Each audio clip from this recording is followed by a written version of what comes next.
para que sean ustedes los que hagan las preguntas a Adrián, por favor. Independientemente del grado de conocimiento geopolítico que tengan, yo les ruego por favor que hagan sus preguntas. Por básicas o complicadas que sean, se las vamos a intentar resolver aquí aprovechando la presencia de Adrián. Así que 3, 2, 1 y nos fuimos. Somos más de 8 millones de colombianos viviendo en el exterior. Después del petróleo somos el segundo renglón de la economía.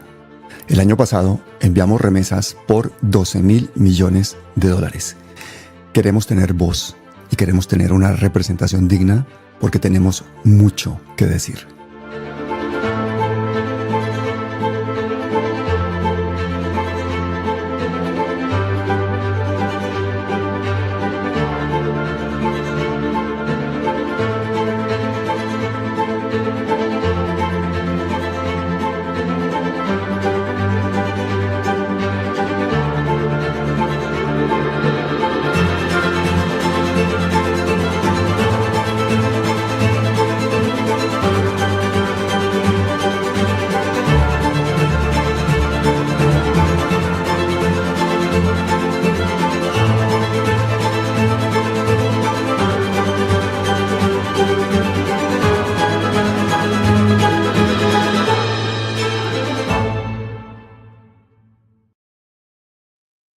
Bueno, mi querido Adrián Saraya, bienvenido. ¿Cómo estás?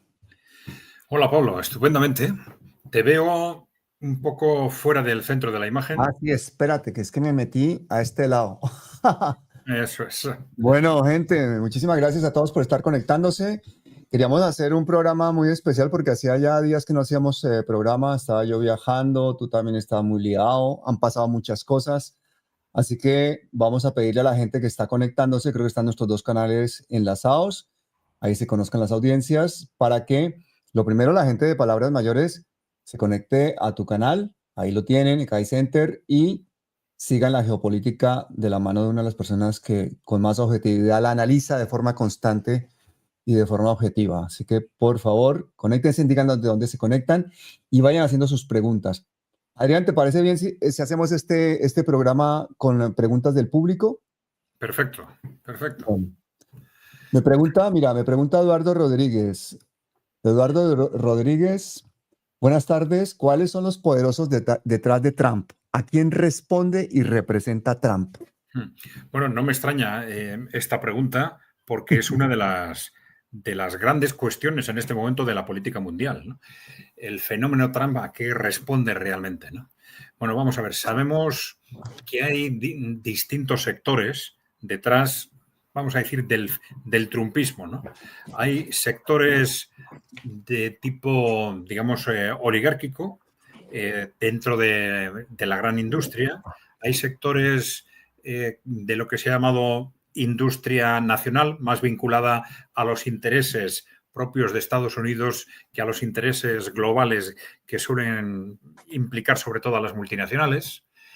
Sabemos que hay sectores muy relacionados con el sionismo, con el Estado de Israel.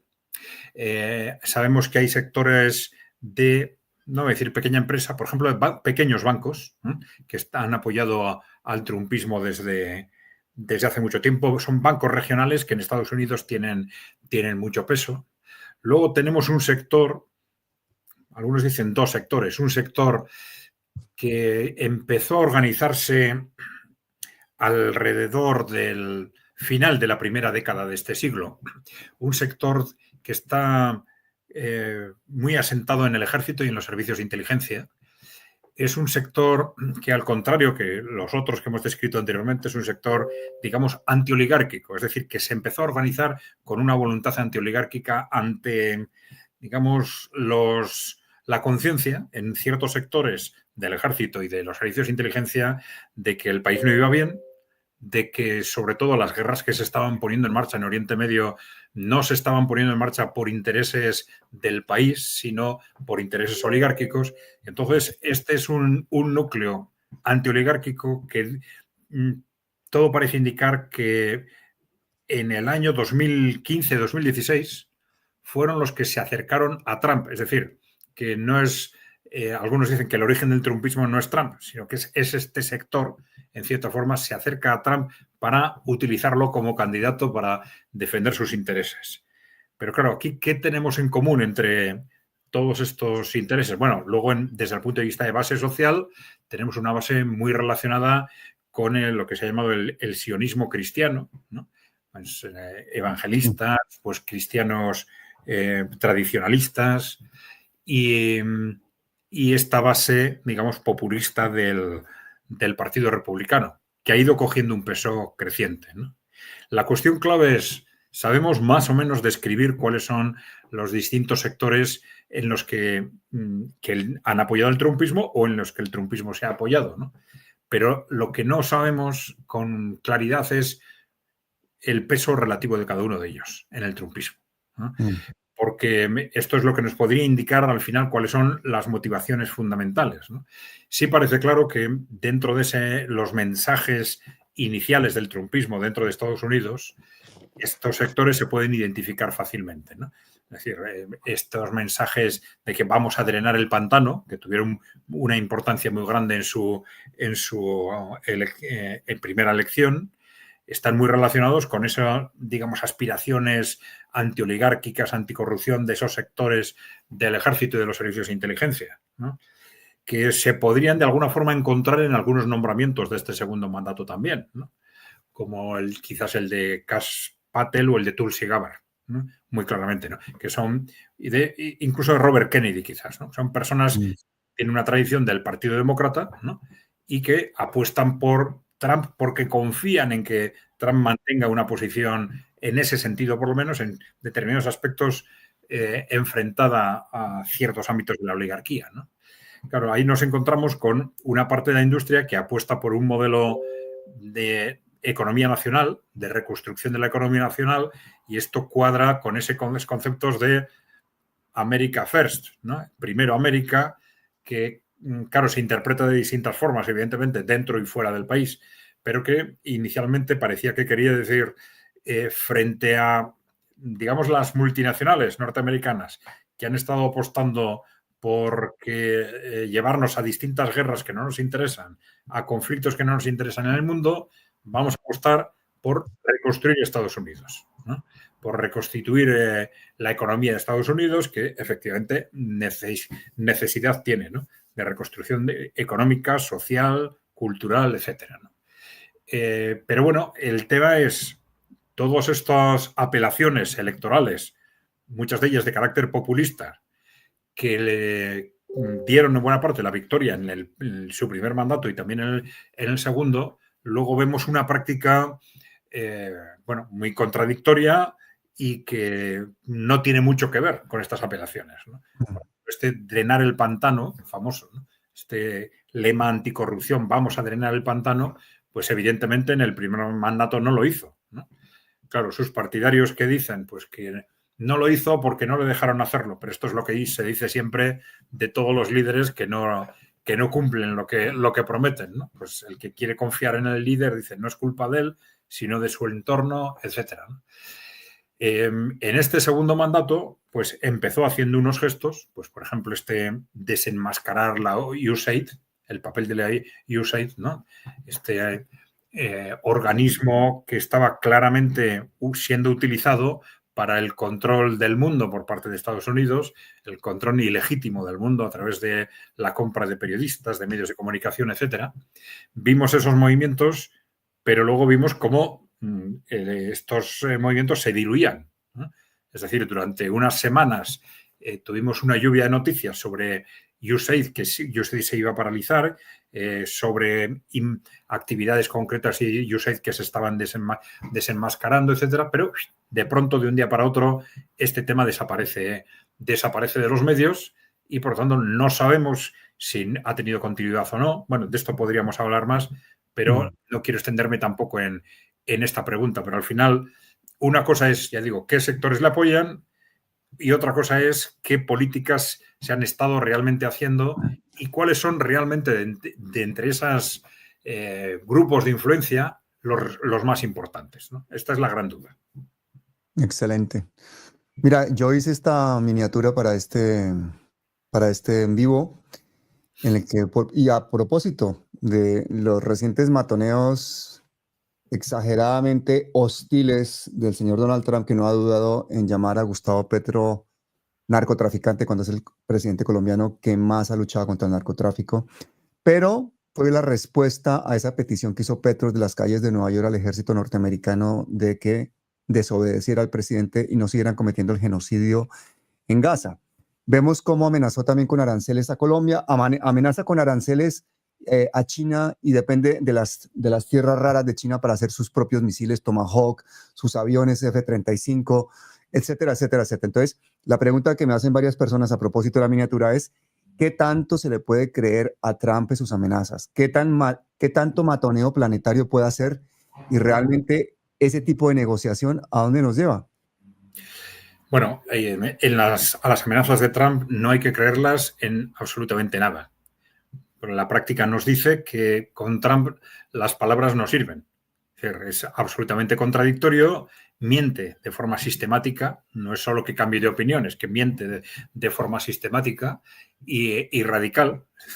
Es una característica que en cierta forma también puede ser una habilidad política, ¿no? Es decir, esta facilidad para mentir y para incurrir en contradicciones no es fácil conseguirla, ¿no? Psicológicamente a todos nos sentimos vinculados por lo que hemos dicho el día anterior, la semana anterior o el mes anterior, ¿no? Y si cambiamos de opinión, nos sentimos obligados por lo menos a explicar por qué he cambiado, por qué no, ¿no? Y esto en Trump es inexistente. No tiene absolutamente ningún problema para decir hoy negro, mañana blanco y al día siguiente azul, ¿no? Y sin necesidad de explicar absolutamente nada. Claro, esto durante un tiempo pues le puede dar un juego, pero claro, evidentemente sus palabras van perdiendo credibilidad de forma muy rápida, ¿no? Entonces, con Trump no hay que fijarse en lo que dice, hay que fijarse en lo que hace. Esto es Exactamente. importante.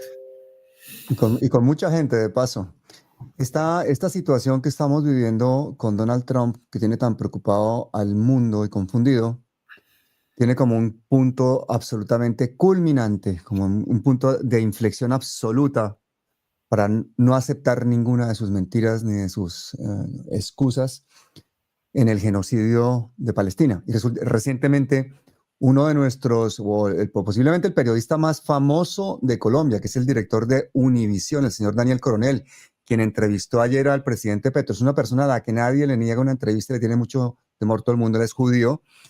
Y el señor Daniel Coronel ha dicho recientemente en un vídeo que él no puede catalogar lo que está sucediendo en Palestina como un genocidio porque le faltan elementos para hacer un genocidio. Eso lo ha dicho tranquilamente una de las personas más escuchadas, director de Univisión, judío y al parecer pues sionista. ¿Qué opinas de eso? De que a lo que está sucediendo en Palestina todavía le falta para hacer un genocidio. Bueno, vamos a ver, es que con las palabras podemos jugar en función de los intereses políticos, ¿no?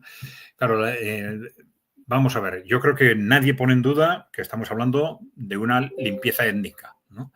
Y la palabra genocidio implica voluntad de atacar físicamente a un pueblo, ¿no? Y las distintas normas que regulan la palabra genocidio han dicho repetidamente que no hace falta, digamos, atacar a la totalidad de un pueblo, basta con atacar físicamente a una parte con intento de destruir. Entonces, en ese sentido, yo creo que no hay pocas dudas, porque claro, podrían decir, no, es que no están intentando acabar con todos los palestinos, solo con los que están en Gaza. Eso no es una razón en absoluto para decir que no hay un genocidio, ¿no? Yo creo que las Naciones Unidas ahora, con su ratificación de ese concepto, pues nos han dado una base sustancial para saltar por encima de las distintas interpretaciones terminológicas y decir con claridad que ha sido o es un genocidio, ¿no? Totalmente de acuerdo contigo. Nos preguntan cuál es tu pronóstico para las elecciones del domingo en Argentina. Bueno, vamos a ver. Parece que, claro, que Milei se va a dar un buen golpe electoral. Claro, las dudas, con esto no digo demasiado, yo creo que esto es algo bien conocido, las dudas son hasta qué punto va a llegar ese golpe, ¿no? Desde el gobierno ya se ha dicho que si mantienen un tercio de la Cámara, pues que se consideran afortunados, ¿no? Entonces, bueno, esto ya nos da una referencia de hasta qué punto estamos ante la debacle del gobierno de Milei, ¿no? Que está necesitando pues unas ayudas extraordinarias y que no acaban de clarificarse por parte del propio Estados Unidos, ¿no? Un Estados Unidos, un trumpismo con el que no se llevan del todo bien, pero que, claro, Trump, dentro de esa estrategia, no lo hemos explicado antes, digamos, de adaptación al mundo multipolar, pero esto es una característica en parte positiva y en parte negativa del trumpismo, porque la ventaja del trumpismo frente digamos, a esas élites oligárquicas de las, digamos, protagonizadas por las multinacionales, es que estas últimas apuestan por la hegemonía a nivel mundial, apuestan por mantener esa hegemonía a toda costa, mientras que el trumpismo es en ese sentido más realista, muy influenciado por las ideas de Kissinger en el año 2017, que les decían, ojo, que con China y con Rusia no te puedes enfrentar, el mundo ya no es el que era antes, y entonces Estados Unidos, en una posición realista, tiene, por un lado, que ser consciente de que su propio país está semidestruido, entonces tiene que hacer un enorme esfuerzo de reconstrucción de su propio país y luego saber situarse en un mundo multipolar que viene de todas formas, ¿no? Y entonces, Estados Unidos tiene que aceptar ese mundo multipolar. Esa es la parte más positiva en geopolítica del trumpismo, pero tiene su vertiente negativa. ¿Cuál es la vertiente negativa? Que cuando decimos que Estados Unidos se tiene que situar dentro de ese mundo multipolar como uno de los polos, ellos están pensando en un polo lo más potente posible. Entonces, ¿qué quiere decir un polo lo más potentemente posible? Bueno, evidentemente que Estados Unidos como tal sea lo más potente posible, pero además está el concepto de área de influencia. Y esas son las dudas que no está claro, no hemos conseguido detectar un documento donde el trumpismo plantee claramente su voluntad de control. Es decir, cuando dicen que quieren ser un polo dentro de ese mundo multipolar, están pensando en Estados Unidos, están pensando en esa América del Norte, en un concepto que estaría relacionado con esas declaraciones disparatadas de Donald Trump sobre Canadá, sobre incorporar Groenlandia, sobre influir sobre México, tal. ¿Están pensando en América o están pensando en toda América? Este es el gran tema, ¿no? Seguramente, ¿no? Sí, porque que estar pensando en toda América explicaría los grandes esfuerzos que el trumpismo también sigue haciendo para mantener la influencia de Estados Unidos en todo el continente y en este caso en Argentina, ¿no? Es decir, aunque no tengan buenas relaciones con Milei, de hecho, aparentemente en algunas ocasiones sí, pero en el fondo no las tienen, pero Milei es, en cierta forma, la garantía de que Argentina se mantenga vinculada a Estados Unidos, porque ya sabemos que la alternativa, digamos, kirchnerista, en los últimos meses de su mandato, pues había formalizado la petición de adhesión a los BRICS, con lo cual ya nos está diciendo en qué línea iba a ir evolucionando, ¿no? Y una duda que presentan varias personas que están en el público es de si tú crees que va a haber una guerra civil en Estados Unidos, que se van a ser capaces de sacar a Trump del poder, cómo ha resistido el escándalo de todos los temas de pederastia del círculo de Epstein durante tanto tiempo, una tras otra acusaciones de acoso sexual, todo tipo de corrupciones, de abusos de poder, de sacarle la Guardia Nacional a los estados demócratas, que si tú crees que va a haber una guerra civil en Estados Unidos. Bueno, vamos a ver. Que va a haber un enfrentamiento civil, yo creo que no hay duda. Utilizo la palabra enfrentamiento. Es decir, que choques quizás entre ejército, o entre distintos sectores de la población, o entre el ejército y policía con la población en distintas ciudades, etcétera, yo creo que eso se va a producir casi con seguridad. Eso es casi inevitable. Para que haya una guerra civil, hace falta que haya dos ejércitos que se enfrenten. Si no hay dos ejércitos que se enfrentan, no hay guerra. Y esto no siempre sucede. Hay muchos enfrentamientos internos en los que hay una rebelión, una revolución, pero para que haya guerra civil hace falta dos sectores del ejército que se enfrenten. ¿Esto es posible en Estados Unidos? Sí. Sí, porque sabemos que hay dos sectores del ejército, uno muy alineado con el trumpismo y otro muy alineado, vamos a decir, con el sector demócrata. Los demócratas ahora son demócratas y neocons, ¿no? Son la representación política de este sector, representado por las multinacionales, si quieres, o por la oligarquía financiera, o como queramos llamarle, ¿no? Entonces, ese enfrentamiento es posible, ¿no? Pero claro, una limitación muy importante para esto en Estados Unidos es el armamento nuclear, ¿no? Es decir, lo que seguramente cualquiera de los gobiernos, de los últimos gobiernos, ha hecho ante esa situación de división en el ejército es asegurar el control del armamento nuclear. Todos los últimos presidentes han hecho enormes purgas entre los generales norteamericanos, purgas en distinto sentido, y cada uno de ellos intentando librarse precisamente de los demás, del otro sector, ¿no? Entonces, pero esas diferencias de dos bloques en el ejército se mantienen, con lo cual sí es posible que esto genere una guerra civil, pero con esa limitación de quién se queda el armamento nuclear. Es decir, si hay uno de los dos bandos que tiene el armamento nuclear y otro que no lo tiene, pues va a ser mucho más difícil que ese estallido se produzca. Qué horror. Y hablando de armamento nuclear, ese frente de guerra allá en Ucrania, con esa cantidad y esa calamidad tan estruendosa de muertos, ese gasto militar disparado, preguntan varias personas sobre las industrias militares, ¿por qué se continúa en Europa apoyando este guerrerismo? ¿Cómo así que aceptamos un 5% de gasto del Producto Interno Bruto en armas, un 3,5% directamente para armamento? ¿Cuál es la actitud de España al respecto? Porque hay una cantidad de personas muy despistadas con Pedro Sánchez. Sí, es normal ese despiste, porque el gobierno español, que tradicionalmente ha estado muy alineado con las políticas generales de otros países europeos, en los últimos tiempos ha hecho unos movimientos de desmarque muy significativos, ¿no? Movimientos de desmarque, por ejemplo, con el protagonismo que cogió en las posiciones frente a Israel, ¿no? Con respecto al conflicto en Gaza, en su resistencia, no es un no definitivo, pero en su resistencia a la aprobación de este destino de un 5% del PIB al presupuesto militar. Es decir, ha sido desmarques por lo menos, muy significativos, por lo menos de imagen. Vamos a ver hasta dónde llegan, porque una cosa es decir no y otra cosa es mantener esa posición en el tiempo, ¿no? ¿Por qué los países europeos están manteniendo esa posición? Claro, en geopolítica hay que distinguir siempre, para entender las decisiones políticas, entre los intereses que están defendiendo un país desde el punto de vista de sus ciudadanos o de los grupos de interés que realmente controlan los gobiernos, porque si no, no se entienden muchas decisiones que toman esos gobiernos.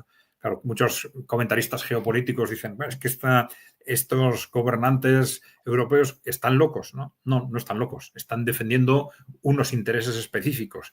No tiene sentido lo que están haciendo desde el punto de vista de los ciudadanos europeos, desde el punto de vista de sus países, pero la explicación está en ese poder corporativo, digamos, que controla, de hecho, Europa y Estados Unidos, y que tiene un enorme peso en los gobiernos europeos, quizás de forma más directa que en épocas anteriores. Si vemos cómo Friedrich Merz, el canciller alemán, pues es un hombre de BlackRock, ¿no? BlackRock, Macron, el presidente francés, es un hombre de los Rothschild, ¿no? Que viene de la banca Rothschild, ¿no? Entonces hay unas dependencias muy directas de esas élites corporativas, ¿no?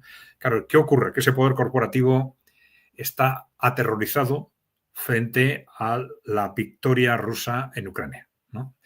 En el fondo, no es la victoria en sí misma, es que están aterrorizados frente al nuevo contexto mundial que viene. Un nuevo contexto mundial que está representado por el avance de los países emergentes y también por la propia debilidad del sistema, del modelo económico occidental, ¿no? Es decir, tiene una sociedad que está perdiendo base, ¿no? perdiendo los soportes económicos y sociales que la mantenían, y luego que además está perdiendo el control del mundo. Y ellos ven esa victoria rusa en Ucrania como un punto de inflexión. Como un punto de inflexión que, en el caso de que se confirme esa victoria de Rusia, pues supone un salto adelante, ellos piensan que ya definitivo, hacia perder el control del mundo y muy posiblemente también perder el control de Europa y de Estados Unidos, ¿no? Entonces, es esa visión la que les hace situarse en una posición de no aceptar de ninguna forma la posibilidad de victoria de Rusia y hacer absolutamente todo lo que sea necesario para evitarlo. Y dentro de ese todo lo que sea necesario, pues estamos viendo estos años que entra absolutamente todo: destruir su propio país, hundir su economía, etcétera, ¿no? Mira, aprovechando la siguiente pregunta, vuelvo y pongo la foto de la miniatura, que parece que ha tenido bastante éxito porque refleja bastante la situación que ha vivido Colombia esta semana. En estos días han salido en segunda instancia exonerado el expresidente Álvaro Uribe Vélez de la extrema derecha colombiana, que ha sido condenado en primera instancia por sobornar testigos. Y resulta que ahora lo sueltan, además en un dictamen de 3 magistrados, una en contra, 2 a favor de la absolución. Viene un recurso de casación, vamos a ver si entra esto en la Corte Suprema, pero es el paradigma, este hombre, de la impunidad en Colombia. Inmediatamente, Adrián, y aquí viene la pregunta, han saltado, señor Marco Rubio, han saltado oligarquías europeas, norteamericanas, de la extrema derecha, a felicitar al presidente, a expresidente Álvaro Uribe, a catapultar electoralmente con propaganda pues a la extrema derecha colombiana para las próximas elecciones. Es decir, la gente en Colombia se ha quedado un poco sorprendida de la velocidad y de la contundencia de la respuesta de la oligarquía internacional ante la exoneración de este personaje que ha sido uno de los personajes más funestos en Colombia. Entonces me preguntan que por favor nos expliques cuál es cómo se articula esa oligarquía internacional, ese corporativismo que parece existir en la extrema derecha, que están siempre alerta, apoyándose, mientras que las izquierdas y los progresismos aparecen siempre divididos. Bueno, vamos a ver. Claro, en el caso de Colombia, con respecto a lo que está sucediendo, bueno, hay muchos rumores, ¿no? Pero la cuestión es si es casualidad que todo esto se produzca ahora, cuando se suponía que los esfuerzos de Estados Unidos estaban claramente dirigidos vamos a decir, contra Venezuela, ¿no? Y claro, dentro de esos rumores se está hablando de que Estados Unidos ha intentado conseguir la complicidad de Colombia en ese hipotético posible ataque contra Venezuela y no lo ha conseguido, ¿no? Y que esto puede haber sido el detonante de todo lo demás, ¿no? Claro, de todo lo demás que, como tú has explicado al principio, es absurdo, ¿no? Estas cosas que se están diciendo, que Trump está diciendo sobre Colombia, sobre el presidente Petro, sobre su supuesta complicidad con el narcotráfico, cuando históricamente, como tú has dicho, ha sido absolutamente lo contrario. Ha sido uno de los líderes latinoamericanos que con más energía ha combatido el narcotráfico, y al contrario, pues es algo que hay que repetir, aunque se conozca, ¿no? Es tremendamente llamativo cómo Estados Unidos, dentro de lo que es ese problema del narcotráfico y del consumo de narcóticos, pues no hace lo fundamental, que es mirar hacia adentro, mirar hacia su propio país, que no solo es el primer consumidor de droga del mundo, sino que además tiene dentro del país una inmensa red de distribución, porque una cosa es dónde se produce la droga, y otra cosa es que esa droga, cuando llega a Estados Unidos, necesita una inmensa red de distribución que nunca se hace prácticamente nada para desactivarla. Y luego hay otra red financiera de lavado de todos esos recursos que se extraen del consumo de drogas, y tampoco se hace absolutamente nada para detectar, investigar y liquidar esa red de blanqueo del consumo, del dinero generado por el consumo de droga, ¿no? Entonces, si el 90% del problema está en Estados Unidos y no se toca, estamos ante continuas operaciones de imagen utilizando todo esto para atacar un día a un país y otro día a otro, y si no hay razones objetivas para hacerlo, me las invento, ¿no? Me las invento, ¿no? Entonces, es un mensaje que no tiene ningún eco pues probablemente ni en Colombia ni en Venezuela, por ejemplo, pero que tiene con Estados Unidos. La cultura de los norteamericanos sobre la política internacional es muy baja. Entonces, si el presidente les dice que el presidente de Colombia tiene que ver con el narcotráfico, se lo creen. Punto. Se lo creen, ¿no? Podemos hablar claro, de esas élites internacionales que me preguntabas, ¿no? Vamos a ver, yo creo que esas élites están por encima de los conceptos de izquierda y de derecha. Yo creo que esto es muy importante, ¿no? Es decir, estas élites, bueno, son grandes corporaciones. Antes eran también grupos, familias aristocráticas, que siguen teniendo un importante peso, pero bueno, es una élite corporativa aristocrática, si se quiere, ¿no? Pero al final controlan las grandes corporaciones y las finanzas a nivel internacional, cada vez menos en Asia, y se les está echando de África y, bueno, Latinoamérica en parte sí, en parte no, ¿no? Bueno, esas élites, digamos, corporativas defienden sus intereses.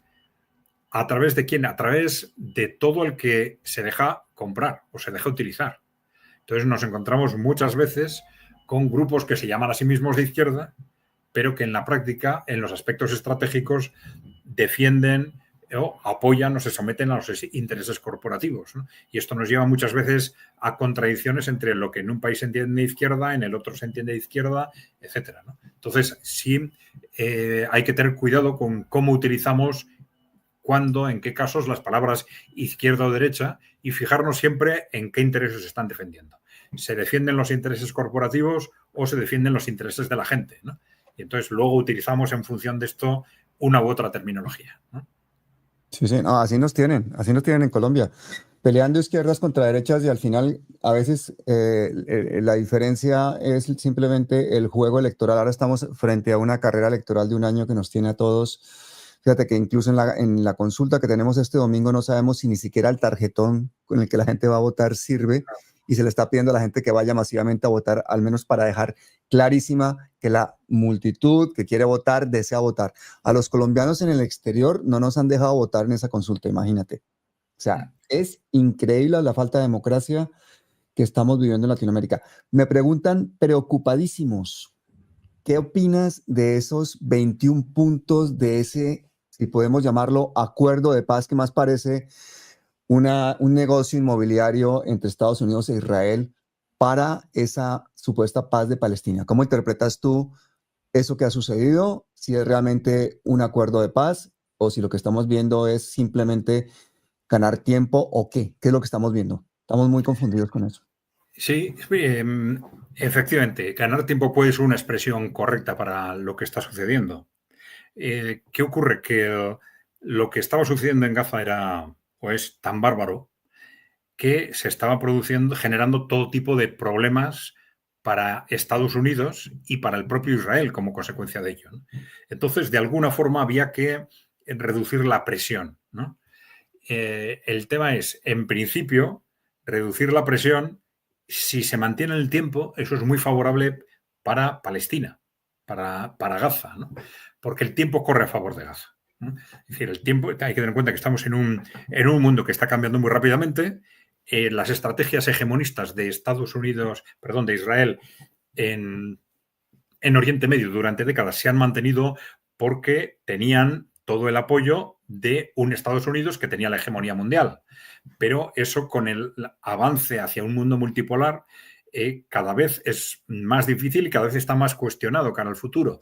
Y esto sitúa esas estrategias de Israel ante un abismo, ante un verdadero abismo, porque se pueden quedar solos fácilmente frente a cientos de millones de musulmanes en países que él, por lo menos en la población, los contempla con hostilidad, ¿no? Como invasores, etcétera, ¿no?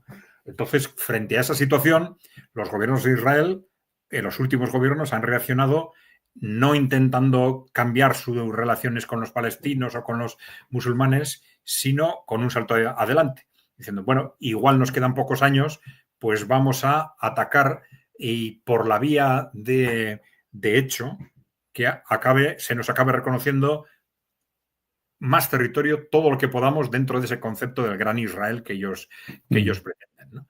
Entonces, y esto vemos que les está llevando a esa campaña alocada de destruir Gaza, pero también ese intento de anexión de Cisjordania, sus ataques al Líbano, a Siria, etcétera, ¿no? Pero, ¿esto qué quiere decir? Que Israel, estas mentes hegemonistas de Israel, están pensando que tienen poco tiempo y por eso están siguiendo esas estrategias.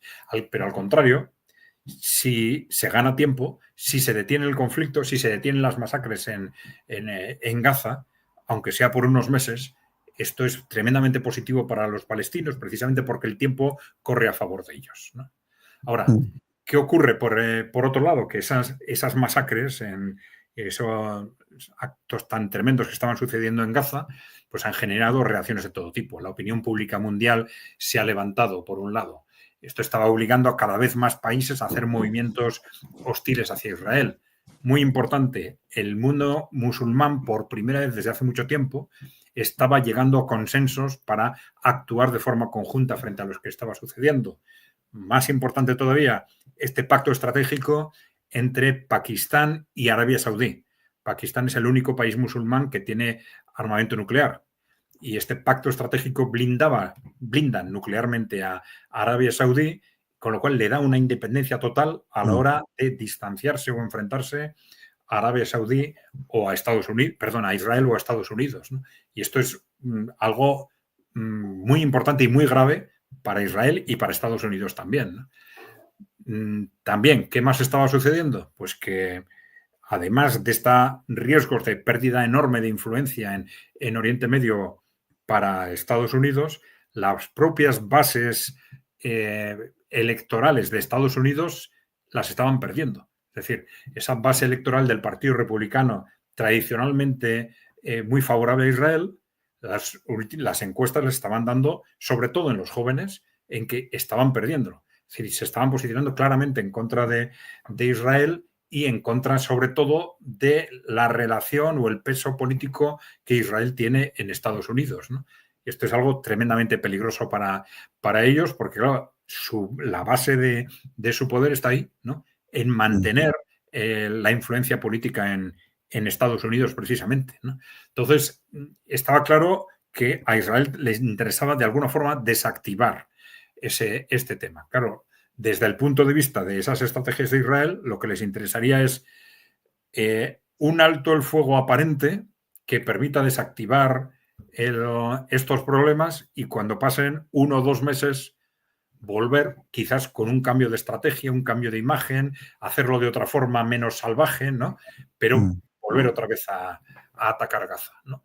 Desde el punto de vista de los palestinos, lo que les interesa es ganar tiempo. Pues claro, si mientras tanto terminamos con las masacres, nuestra gente puede volver a sus casas, por lo menos en ciertas zonas de Gaza y tal, pues hemos ganado tiempo, que es la cuestión fundamental a largo plazo para el pueblo palestino. Excelente. Bueno, estamos poniendo al día contigo de una forma espectacular. Yo le pido a la gente que está conectada, hay casi 600 personas que están conectadas ahí, que compartan, que por favor se suscriban a ECAI Center, que vayan a ECAI Center, terminen de ver esta entrevista, ahí están los canales enlazados.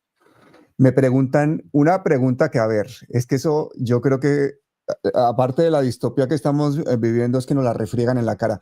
¿Qué opinas del premio Nobel a María Corina Machado? O si hay que ponerle a eso otro nombre que no sea premio Nobel de la Paz, si va a ser el premio Nobel de la Guerra o el premio Goebbels. ¿Qué opinas de ese premio? Bueno, cuando se rumoreaba una y otra vez que Donald Trump estaba persiguiendo el premio Nobel y él hacía referencias a ese tema, ¿no? Yo decía, hombre, pues a lo mejor es mucho más tonto de lo que parece, pero no creo que sea tan tonto como para considerar que para él eso es un tema importante, ¿no? Porque claro, es un premio que tiene, bueno, una bolsa económica significativa para una persona de la calle, no para un multimillonario, ¿no? Y desde un punto de vista de prestigio, el Nobel de la Paz ya, incluso antes de esta decisión, pues estaba totalmente desprestigiado como un instrumento de lucha geopolítica, digamos, ¿no? Para influir en uno u otro país, en una u otra dirección, ¿no? Y claro, lo que ha pasado con Corina Machado, pues evidentemente, pues descarado, absolutamente descarado, ¿no? Y bueno, como ha sido tremendamente llamativas esas declaraciones de la propia Corina Machado en una entrevista, pues ofreciendo su país, no sé si has visto el vídeo, ¿no? Pero Sí. ofreciendo su país a Estados Unidos, ¿no? En un programa para Estados Unidos, pues diciendo, oh, es que en nuestro país podéis conseguir haceros con estas empresas, podéis conseguir un mercado del otro, podéis conseguir algo, pero bueno, con una pérdida de vergüenza absoluta, que también refleja su falta de expectativas políticas reales, ¿no? Entonces se tiene que perder las formas y agarrarse a ese tipo de mensajes por si acaso le sirven para algo, ¿no? También hay cartas suyas del pasado pidiendo ayuda no solamente a los presidentes norteamericanos, sino a Benjamín Netanyahu. Nos hacen una pregunta que a mí me parece, oiga, es verdad. Me dicen Golón Viajera, la gente se pone unos nombres súper imaginativos. Me dice Golón Viajera, Pablo, pregúntale a tu excelente invitado, ¿qué pasó con el rico de las tecnologías que el mismo Trump echó de la Casa Blanca? Que ni suena ni truena. Seguramente se refiere a Elon Musk. Claro. Como que, acuérdate que dijo que Trump, cuando se pusieron a pelear, que estaba metido en los archivos de Epstein. O sea, le llamó de todo. Y luego resulta que también salió implicado él en los archivos de Epstein, pero resulta que el hombre es dueño del 60% de los satélites que orbitan el planeta y es uno de los mayores contratistas militares para Estados Unidos, multimillonario. Y de repente, cuando era una de las figuras estrellas de la administración de Trump, el encargado ni más ni menos que de cortar los presupuestos, pasar la motosierra, desaparece. ¿Qué sabes tú de este señor? Bueno, ha habido también muchas especulaciones. Se ha dicho que tuvo enfrentamientos muy fuertes con otras personas de la administración Trump porque esos recortes que estaba haciendo eran disparatados, ¿no? Estaba dejando vacíos departamentos enteros de la administración y que estaba quedando pues claramente disfuncional, ¿no? Y entonces otros departamentos pues querían ponerle freno, decían este hombre está loco, estas cosas no se pueden hacer, etcétera, ¿no? Y es posible que parece que Trump estaba haciendo cada vez más caso a estos departamentos que eran críticos con la gestión de Elon Musk y esto generó el choque que le llevó a salir, una salida que, como tú dices, fue aparentemente conflictiva inicialmente, pero que fue corrigiéndose rápidamente y luego han aparecido juntos en un par de ocasiones, en un estadio en un momento determinado, saludándose simpáticamente, etcétera, ¿no? ¿Qué es lo que Elon Musk puede tener en mente a partir de ahora? Bueno, primero, sobre Elon Musk tendríamos que saber exactamente qué es lo que es, ¿no? Porque, claro, es algo muy chocante su propia figura y sus propias funciones. Es decir, una persona que tiene la responsabilidad directa de llevar unas empresas de esta dimensión y que a la vez destine tanto tiempo pues, a estar en los medios, a Twitter, ¿no? A hacer twitters en mensajes en tweet y a debatir en tweet, luego a actividades políticas, no cuadraba muy bien. No cuadraba muy bien que todas esas actividades realmente las fuesen compatibles, ¿no? Más de una vez se ha dicho sobre estos grandes líderes del sector tecnológico que muchos de ellos son pantallas, ¿no? Es decir, que hay una serie de inversores que no dan la cara y que ponen a una determinada persona para que dé la cara por ellos, ¿no? Y muchas veces se habla, pues, por ejemplo, de Facebook, del Twitter anterior, ¿no? Que siempre la imagen de estos proyectos se han protagonizado, se han ubicado alrededor de la figura de una persona, pero que en realidad esa persona es una pantalla de determinados intereses, agencias de inteligencia, etcétera, ¿no? Bueno, algo similar puede perfectamente estar pasando con Elon Musk. Si esto es así, es muy posible que estemos en una situación de tránsito hacia nuevos proyectos. Se habló mucho cuando se produjo esa ruptura de que Elon Musk podía intentar, y él hizo también un amago de esto, ¿no? Un nuevo proyecto político, ¿no? Pero esto por ahora ha quedado en nada, ¿no? Pero se habló de un nuevo proyecto político y se habló de dos opciones. Una, que quizás esta base populista, de esta base maga del Partido Republicano, que se estaba rápidamente desencantando con lo que Trump estaba haciendo y no haciendo, pues que a lo mejor podría articularse alrededor de un partido de este tipo y de un partido al que Elon Musk le diera protagonismo, le diera recursos Y la otra versión hablaba de la posibilidad de que, al contrario, Elon Musk inicie un proyecto político enfocado hacia la base demócrata. ¿Y eso qué sentido tiene? Bueno, primero hay que recordar, por si se nos puede hacer demasiado raro, que Elon Musk procede del Partido Demócrata. Estuvo muy alineado con el Partido Demócrata hasta hace muy pocos años. Bueno, incluso Donald Trump también pasó por el Partido Demócrata, ¿no? Pero esto quiere decir que psicológicamente no le sería tan difícil a Elon Musk cambiar, digamos, su enfoque mental en otra dirección. ¿Y esto qué sentido tendría? Pues que se suele decir que en todos los grandes cambios, los cambios se producen no porque consigas el gobierno, sino tienes que conseguir el gobierno y la oposición. Es decir, si, digamos, ese movimiento populista es capaz de no solo de liderar el Partido Republicano, sino el partido que va a ser oposición de él, pues estaríamos ante el triunfo de ese movimiento populista, ¿no? Claro.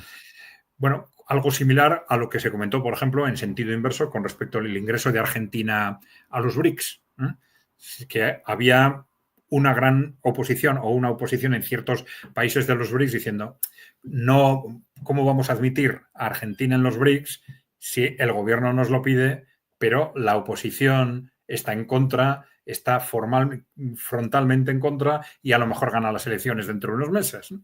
Entonces, bueno, es decir, siempre hay un riesgo. Dicen, bueno, realmente la apuesta por las BRICS la hace un país cuando tanto el gobierno como la oposición están en esa posición, si no, no.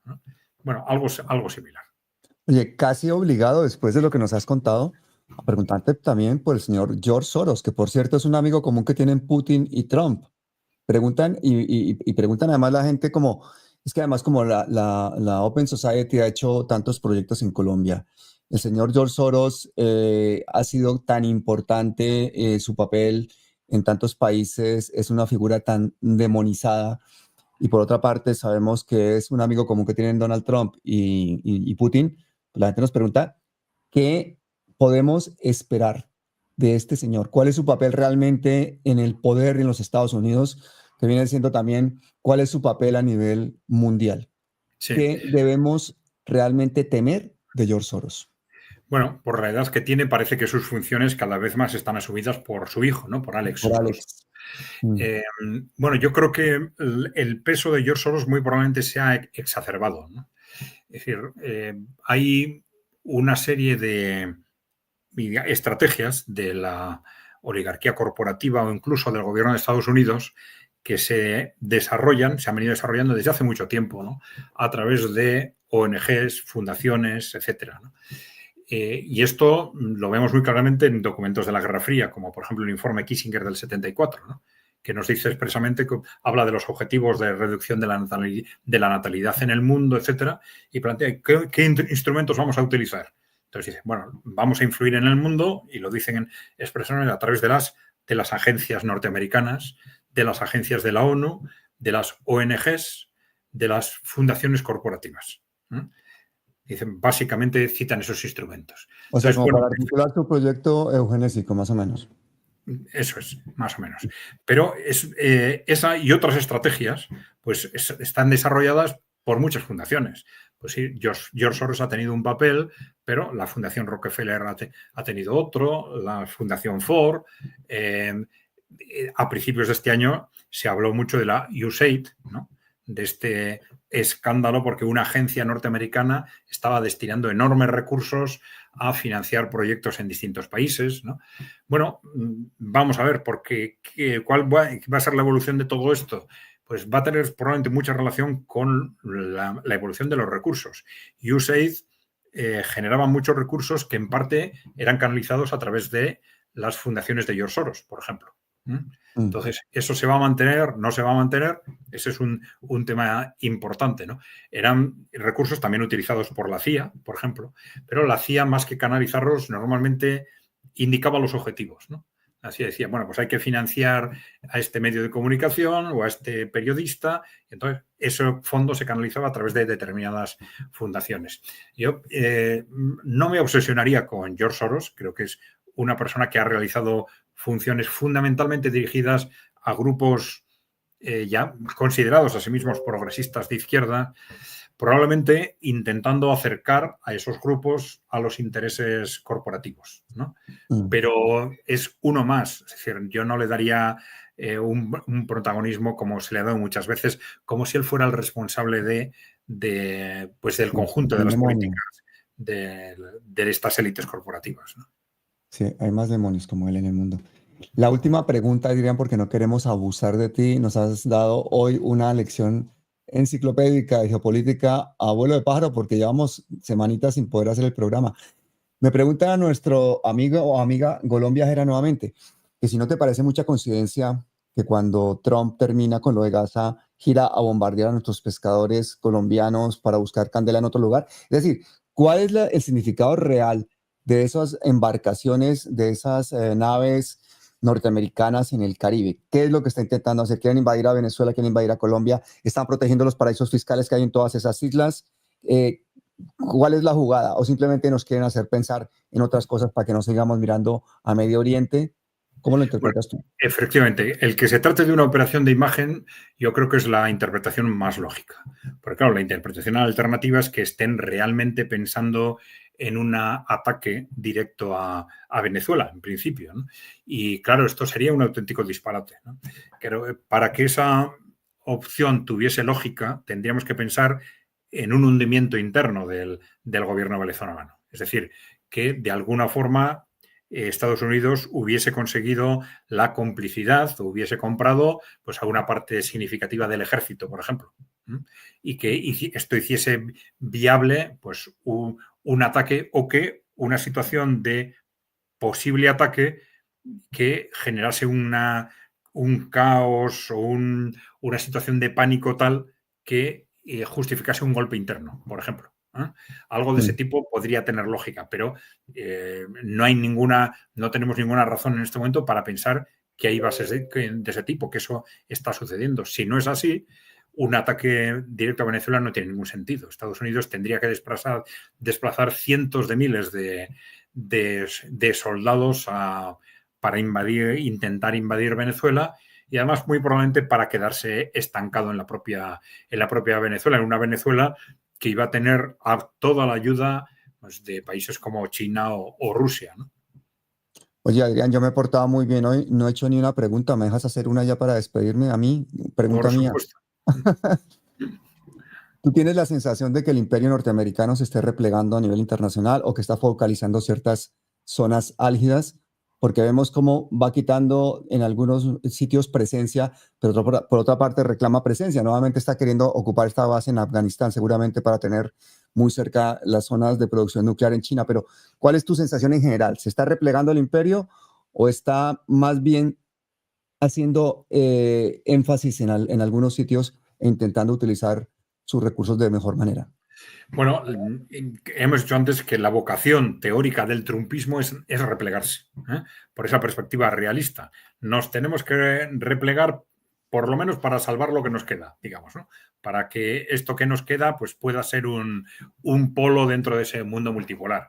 Pero claro, esto es muy complicado y es muy difícil y no lo están gestionando bien, desde luego, ¿no?